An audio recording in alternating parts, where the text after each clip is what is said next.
Hi, I'm Gemma from Fine & Country, and I'm here today with our lovely MD, John, to talk about some of the exciting upcoming things that we have going on.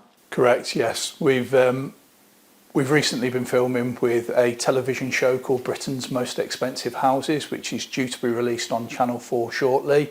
And we thought we'd give you a peek under the bonnet to see what life is really like as an estate agent.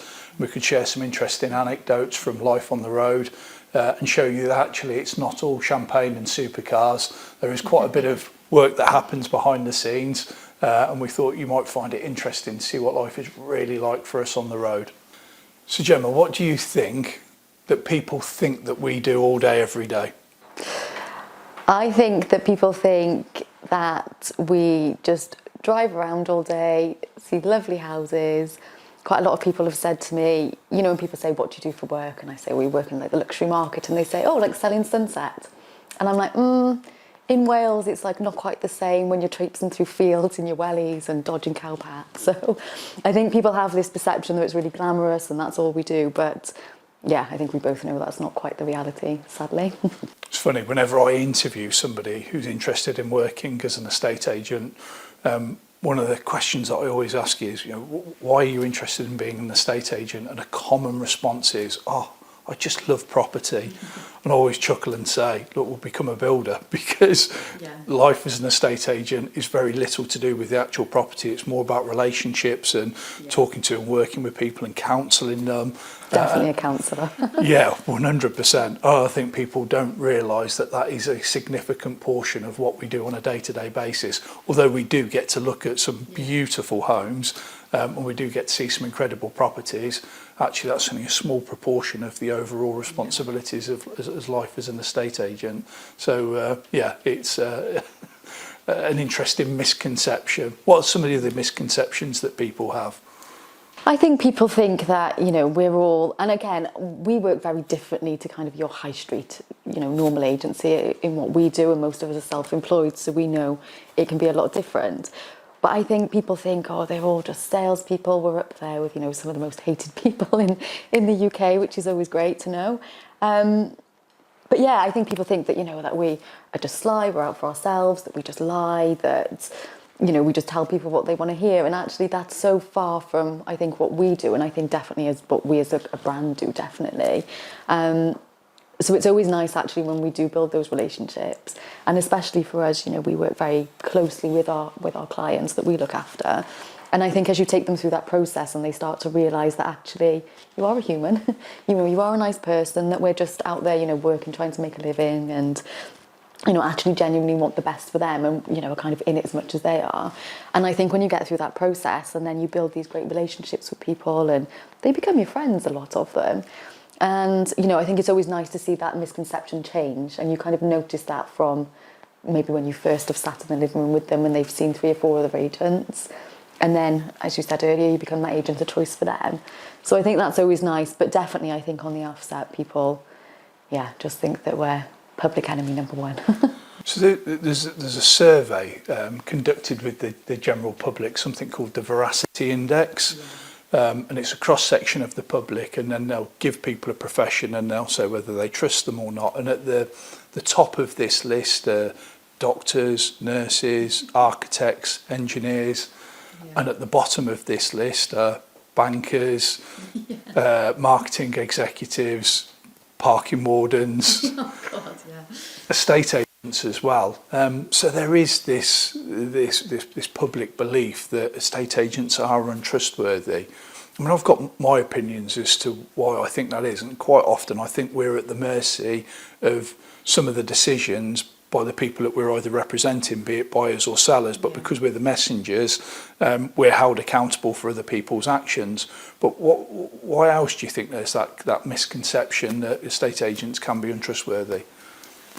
Do you know, in some respects, I think you can't knock people's personal experience. And I think, you know, I do hear some horror stories. And I think probably the biggest problem that maybe is within the industry at the moment is it's not regulated as much. And, you know, if you look at your doctors and, you know, solicitors, these sorts of things, they're perceived as being respected because they've had to do so much to get there. And I think, you know, we can do that within our, you know, network that we have. But we can't control what other people are doing and what, you know, representation they're giving. And I think to a degree that's what people are seeing. And actually, if somebody's had a really bad experience, that's not to say that every agent works that way.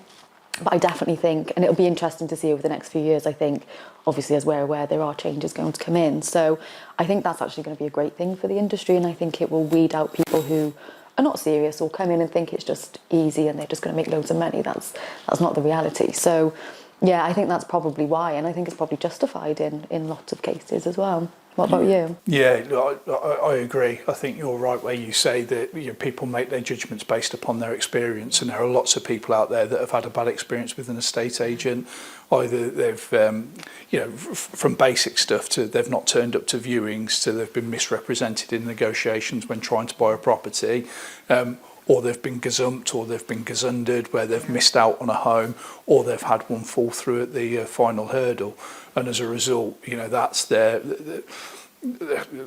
why their frustrations are. So it's maybe sometimes just as much with the process as it is with the people involved. But I guess when people are looking for or selling a property, it's such a significant and pivotal moment in their lives.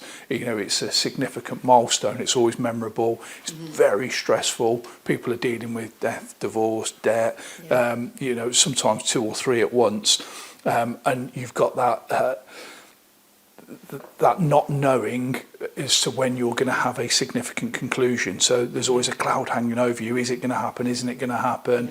It's frustrating. Communication can be very slow and lacking in a lot of instances, and that can be quite frustrating for the people involved. Well, actually, you know, you can be a really positive impact. You can have a really positive impact upon people's lives. And you can then become a friend for life. And, you know, 20 odd years later, there are people that we've dealt with now 2 or 3 times. We've sold the same property over and over. And you get those opportunities from doing a good job, from delivering upon your promises. So, yeah, another thing that I find quite common within a estate agency is the overpromise, underdeliver. Oh yeah, 100%. And you just talked about overvaluing being quite a big problem within your local marketplace at the minute, and that's just one area of overpromising and then underdelivering, but there are many others as well. Is that your experience? Yeah, I think so. I think, you know, and we had this conversation separately earlier where, you know, we're actually actively saying to some of the guys in our team at the moment, walk away. You know, we're not going to compete with that, or we're not going to compete with overpromising things that we probably know they can't deliver. And actually, when those other agents do that and those clients are left disappointed, they're going to come back and they're going to actually, you know, value what you said and the fact that you stuck to your guns and you didn't just say, oh, okay, we'll do this just to get you onto the market. Actually, what we've done is give you the best advice, and when you're ready to sell, when this doesn't work out, when you've been told all these different things, come back to us and we'll have a more professional plan in place. And I think it's interesting what you just said about coming back and actually being proud about what you do, because I think we probably all do this. When people ask you what you do, you try and skirt around. I say, oh, I work in property. I never want to say I'm an estate agent, because I think I don't see us as well. I think with Fine & Country, I'm always very proud of the brand. But you just don't want to tell people. They just think, oh, okay. And I think what we do is so much different to, as we said, what people's perception of it is. So you almost feel a little bit defensive that you want to kind of say, oh, no, but I'm not just an estate agent. This is what we do. Coming back to your point where you just talked about other estate agents overvaluing property. When an agent overvalues, do you think that they are intentionally being deceptive, or do you think it's a lack of training, a lack of knowledge, just a mistake? Because I get stick from my mates all the time about the disparity between asking prices and value and the perception between the two. So what do you think it is? It's interesting, and you know, I can see from people looking in, it, you know, sometimes there isn't any continuity, and I think it's deception or knowledge. I think probably maybe a bit of both. I think sometimes, you know, there's agents that you know notoriously overvalue, and I think they do it to get listings onto the market. and then they just hope that they're going to put it on Rightmove, and then the next thing is, right, we'll reduce the price. They tie them into long contracts, so I guess they think that they've got the time to do that. And it's quite interesting because I valued a house probably last year, and it hasn't come to the market yet, and there was a 400,000 difference of price, and I think it was somewhere around the £1 million mark, so it was a big difference. And they came back, and I'd done all of my research, I'd sat with them, I'd gone through, presented what I thought was a very thorough presentation. And they said, oh, you know, Gemma, we've had this other agent and they've said it's worth 400,000 more. And I was like, okay, well, why did they give you that? Have they given you a reason why they think it's worth it? You know, if you looked over everything, can you see any difference in what we've presented? And I think naturally as homeowners, you think your house is the best. You, of course, want to believe that it's at the higher end. So I went back and I did a very detailed email. It wasn't received overly well. And I actually looked through and I said, okay, well, just to make you aware, I've just done a little bit of research. The house half a mile up the road with this said agent has just reduced in price by 300,000 2 days ago. So do you want your house to come on at 400,000 more than I valued it, and in a few weeks' time come down by 300, 400,000, because that's the level of reductions that they're making, whereas actually we could just put it on at the price where it fits in the market, what I've demonstrated, and you could sell and probably for the best price. So I think there is an element of that, and I do think some of it is knowledge. You know, we deal in this end of the market. Sometimes I go up against agents where, you know, they're dealing with everything from a one-bedroom apartment up to 1 or 2 high-end properties, and that's fine. It's a different market. It's not taking anything away from them. But I think we know we only deal in this end, so we're specialists in what we do, which means, I'm not saying we're right, they're wrong, but, you know, we're self-employed, so I have no intention of collecting listings. You know, I want to sell properties as nice as they look on my Collecting sales, yes, but not collecting listings. Exactly, you know, they look great, but, you know, I have to sell them. I've got a mortgage to pay and, you know, I need to eat, so cost of living. And I think that's the difference. And I think I came from a corporate background. You know, for years I worked for one of the big corporate estate agents. And the one thing I do know is they are so heavily targeted. And I think it becomes the powers that be are so heavily saying, you know, you've got to hit this target, you've got to get this, you've got to get this. And these poor guys in the office are thinking, oh my God, I need 20 listings this month, otherwise I'm going to get battered, you know, when I go to the monthly meeting.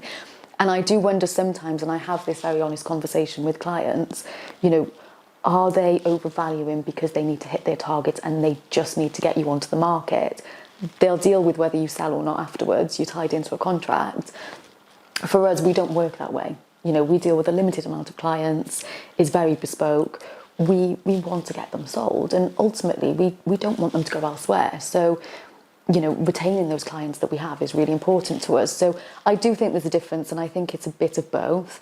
I also think when you have these larger agencies, sometimes you do have a junior member of staff who could go out to a property and maybe they're not as knowledgeable as they should be, whereas it's very different when it's your own business and it's, you know, it's really important to you. And I actually did a valuation again some time ago, and the lady said to me, I'd done my research, they'd been there for a while, I'd spoken to her on the phone, so I knew they'd done a lot of renovations. This poor lad who was about 19 had gone out with a Zoopla valuation, which was way undervalued because, of course, he didn't factor in they'd done this massive double extension, completely renovated it. And he went out and he told her the price that we thought it was. And she obviously just sat there and thought, what the... So I went out, had this conversation with her. She told me, and I thought, great. You know, I already know that they haven't done a great job. And I think there's an element of that as well, and, you know, being under-prepared for what is, you know, actually quite a lot of preparation that we do before we go out to these properties. But what about you? Yeah, look, it's interesting. You'll know me. I'm a geek with statistics and numbers and stats and data. And there isn't a formula for giving an appraisal for a property. It just doesn't work. There's so many factors and variables that you've got to take into consideration, and sometimes wisdom and experience is part of that. I'm going to throw a question back at you, and this is quite a controversial one. Okay. Sometimes are the people responsible for overpricing the actual people selling themselves? How do you mean? Oh, the owners? The owners. So they'll take 100%. advice. They'll take advice from agents, and they'll have a collective wisdom in terms of what the market value should be, and yet they choose to list at an instruction price higher than maybe all of the advice is given. So do you experience that from time to time? All the time. I think, it's people's homes, of course they do. And I think the difference is at our end of the market, you're not looking at, 10 sold properties in a street where you can have a little bit of, okay, realistically, we know it's in this price range. They're quite unique, and sometimes, clients have been there for 50 odd years sometimes. How do you compare that to something else? So they might have a figure in their mind, and sometimes you're the big bad wolf that has to say, actually, based on this, this and this, it's probably not where it is. But I do think, again, that goes back to some agents will go in and, they do allow the client to lead them, and they tell them what they want, and they go, oh, okay, that's what we'll do. And look, sometimes if it's not a million miles out, we all sit and we say, okay, look, we can test it. But then I think it's really important, I'll say to clients then, look, after 4 to 6 weeks, I'm going to know very quickly if something's wrong. We can try your price. If that doesn't work, we need to then come to my price.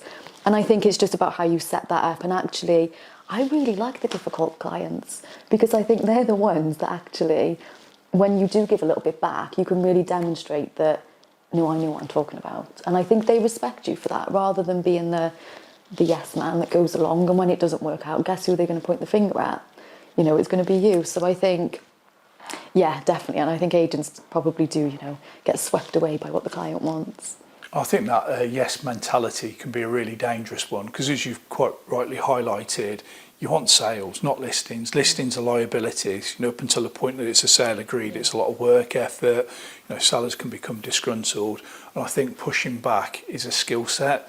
And a line that I'll always use with sellers is, I'd rather turn you down than let you down. Yeah. And I think if they're pushing a price that's just too wild, you've got to be prepared to walk away, whereas not all agents will walk away. They'll take the instructions at any cost, and it's maybe because they're targeted on the wrong metrics by the business that they work for. But price is such a subjective thing, and I find the psychology of it such an interesting part of the appraisal process. You're right that there are agents that I think, and some unscrupulous and some just through a lack of training, that can sometimes get the pricing right, but sometimes I do think that sellers can be a part of that process as well. So Jemma, what do you do that's outside of your perceived job description? I think we do so much that isn't in our job description or what people think it is. Things from turning up to viewings and you see a big juicy dog poo on the lawn, and I've gone and got a bag and picked it up. And more recently I offered to dog sit for one of my clients because she was stuck, and I was like, well, I can do it for you. All sorts. Childcare, the lot, cleaning toilets before viewings. What about you? Yeah, quite often some outrageous things, mowed lawns. I actually helped somebody move once, hired a removal van, so it was a chain of 3, and if it didn't happen then it wasn't going to happen at all, and we just couldn't get removals because it was a stamp duty deadline. But yeah, cleaning's quite a common thing. When you're trying to book a view and they say, oh, I can't, we've left the house in a tip. And you say, don't worry, we'll go in, we'll sort it, so that it's all spick and span. But watering plants when people are on holiday. There's loads. Yeah, absolutely. But like you said, back to that thing where you're solution focused and you just try and do whatever is necessary in order to be able to get across the line. And I don't think some things, we don't tell people that we've done them. I wouldn't say to the client, oh, I've just picked up your dog poo, but we do it because you don't want the viewers to turn up and that to be the first thing they see. Things like that could be the difference of a sale or not. It really does make a difference, but you want to do the best by your clients. But yeah, cleaning up is quite a common thing. I don't mind doing the washing up. You ring somebody unexpectedly and say, look, we've got somebody that wants to come in and view today. I know it's unannounced, but they're in the country, just happen to be talking to them, they fly back later. They say, well, no, we can't go in because we didn't clean the place and get it ready for a viewing today. You say, don't worry, I've got this. I'll go and get everything squared off so that it's ready for a viewing appointment. It's all part of the service. But yeah, that's definitely not the flash thing that people think that we do. And the time commitment outside of your stereotypical office hours is the thing that I think most people just don't understand. And I've had people say this to me in the past, why do you always have your phone with you? How come you never switch off and put it away?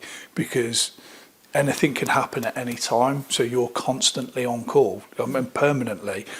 So here's a question. Some of the biggest catastrophes that you've had to deal with whilst working this job, some of the things, just jaw-dropping instances of, oh my God, I can't believe that that's happened. I mean, there's so many, isn't there, when you think there's just, as in like funny situations. Yeah. Oh, there's been loads. I mean, years ago I did a viewing with a mum and daughter, and it wasn't too far from where we are today. It was out in sort of the Cotswoldsy area, and it was a separation. So the husband worked nights, Mrs. wasn't living in the house anymore. So we've done all the viewing downstairs, opened the bedroom door, and it was summer, and this chap is asleep with like his leg over the covers. As we've opened the door, I've gone like, oh, and like gone to close it. He's jumped up as his first reaction, obviously with nothing on, which is the worst thing he could have done. So he's jumped up, we've closed the door and like almost like run outside, but all the windows were open. But when we got outside, we just, you know, when you just cannot control your laughter.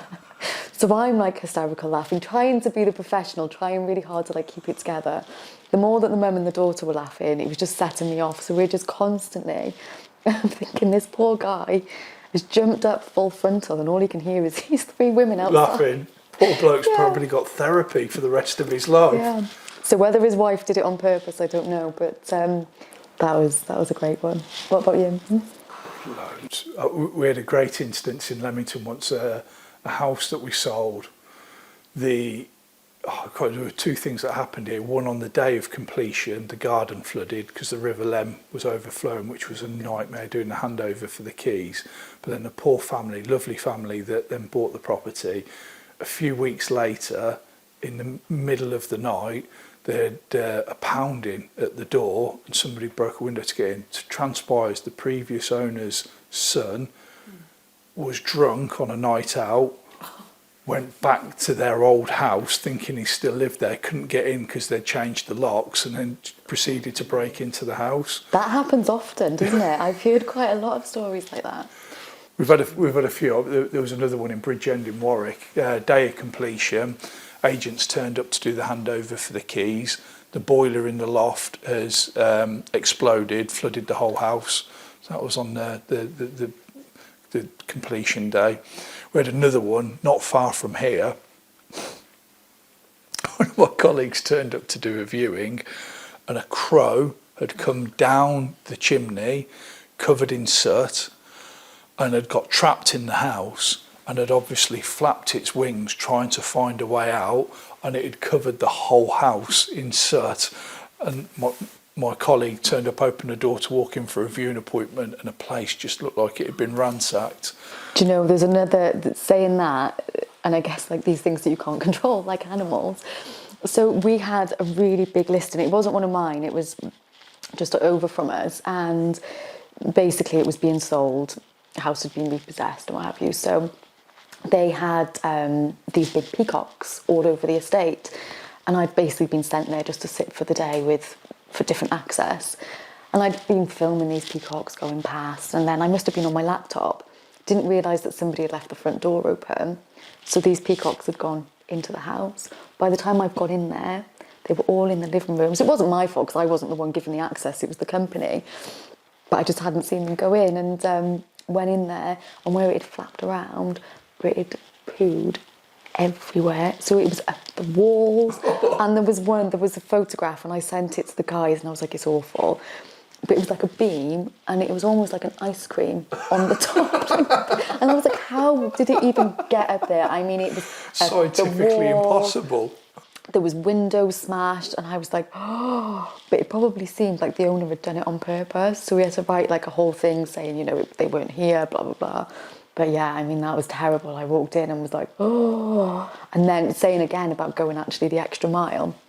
The people who worked on the estate came in, and they went and bought all this carpet cleaner, and they were trying to do it. And I was like, oh, I'm going to have to help because I feel awful just stood here doing nothing. So yeah, that's not really on the job description. So do you think we're shock absorbers for the sellers and the buyers in terms of absorbing the stress that they experience in the process, and then we have to... Yeah, I think so. I think that is part of what we do. It's a very, stressful situation sometimes, and I think having us in the middle, we do take a lot of that on. And I think, that's part of the service of what we offer. And I think if you didn't have us in the middle, I think it would be a very different outcome. Yeah, we're a lightning rod. You know, I think you carry the weight of sales, whether they happen or not, and you know you have to absorb that. And again, I think also you have to be a conduit of common sense between the buyers and sellers. You never repeat verbatim what they say to and about each other. You obviously have to put an edge on it in order to filter it. Yeah, absolutely. Because I think if you did, the sales would all reach the fluffy clouds of sale heaven very quickly. But again, you have to take the sting out of it sometimes to find that democratic solution to get the sale across the line. Yeah, absolutely. It'll be interesting to see. I think this is the thing with Britain's most expensive homes, is I've been so apprehensive because I've not seen anything. It seems like such a long time ago now. And I think, you know, the houses that we've shot are going to be amazing. But it's that same thing. I'm like cringing, thinking, how are we going to be perceived? So somebody said to me, anything stupid. Somebody said to me, why don't you live stream your reaction to watching the show? And I said, I don't even know if I'm going to be able to watch the show, let alone live stream my reaction to it.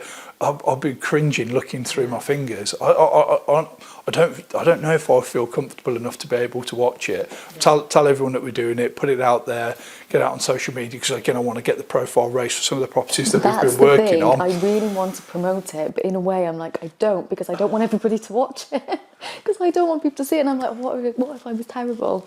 But we do, but I think people don't realise that as well. They think it's just like, oh, it comes easy, they're just doing all these videos and these nice houses, and there's actually a lot of hours and work that goes into it. You know, it's a really long day shooting any of our properties because they're so big.